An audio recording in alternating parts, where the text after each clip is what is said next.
बिस्मिल्लाहिर्रहमानिर्रहीम। इस्लामी तारीख हज़रत नूह अलैहिस्सलाम। हज़रत आदम अलैहिस्सलाम की वफ़ात के 1000 बरस तक नूह अलैहिस्सलाम अल्लाह की तौहीद पर कायम थे। फिर बास नेक लोगों के इंतकाल के बाद लोगों ने इनके मुजस्समे बना लिए और धीरे धीरे इनकी पूजा शुरू हो गई। इसी तरह पूरे अरब व अजम में शिर्क बुत परस्ती की बुनियाद पड़ गई।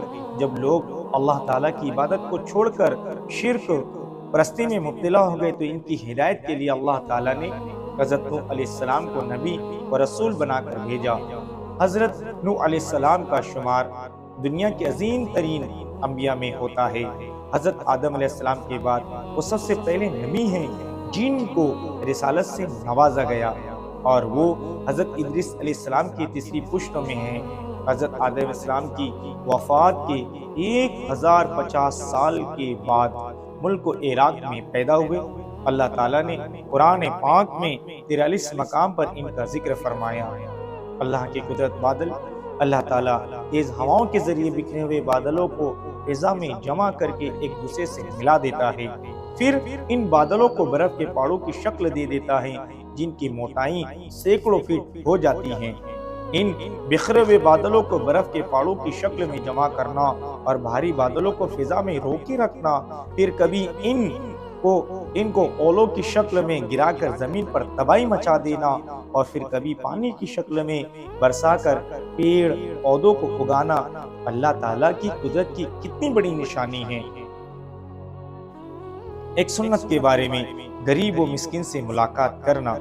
हज़रत सुहैल बिन हनीफ रज़ियल्लाहु ताला कहते कि आप सल्लल्लाहु अलैहि वसल्लम कमजोर गरीब मुसलमान से मुलाकात फरमाती, इनमें कोई बीमार पड़ जाता तो उनकी इयादत करती और इनके जनाजे में हाजिर होती। एक अहम अमल की फजीलत शुक्र अदा करने की दुआ। रसूल करीम सल्लल्लाहु अलैहि वसल्लम ने फरमाया, जिस शख्स के साथ भलाई का मामला किया गया और फिर इसने भलाई करने वाले को जज़ाकुमुल्लाह खैर कह दिया तो गोया इसने शुक्रिया का हक अदा कर दिया। लिहाजा ऐसे वक्त में शुक्रिया कहने की बजाय जज़ाकुल्लाह खैर कहना चाहिए। एक गुनाह के बारे में झूठी गवाही शिर्क के बराबर है। रसूल करीम सल्लल्लाहु अलैहि वसल्लम ने फरमाया, झूठी गवाही अल्लाह के साथ शिर्क करने के बराबर है। झूठी गवाही अल्लाह के साथ शिर्क करने के बराबर है। ये बात रसूलुल्लाह सल्लल्लाहु अलैहि वसल्लम ने 3 दफा इरशाद फरमाई। दुनिया के बारे में दुनिया को मकसद बना लेना। रसूल करीम सल्लल्लाहु अलैहि वसल्लम ने इरशाद फरमाया, जिस शख्स का मकसद दुनिया कमाना हो और इसी के लिए सफर करता हो, इसी का ख्याल दिल में रखता हो, तो अल्लाह ताला गरीबी और भूख का डर इसकी आंखों के सामने कर देते हैं। वो हर वक्त इससे डरता रहता है कि आमदनी तो बहुत कम है, क्या होगा, कैसे गुजारा होगा। इसी औकात की फिक्र में परेशान कर देते हैं और मिलता उतना ही है जितना मुकद्दर में होता है।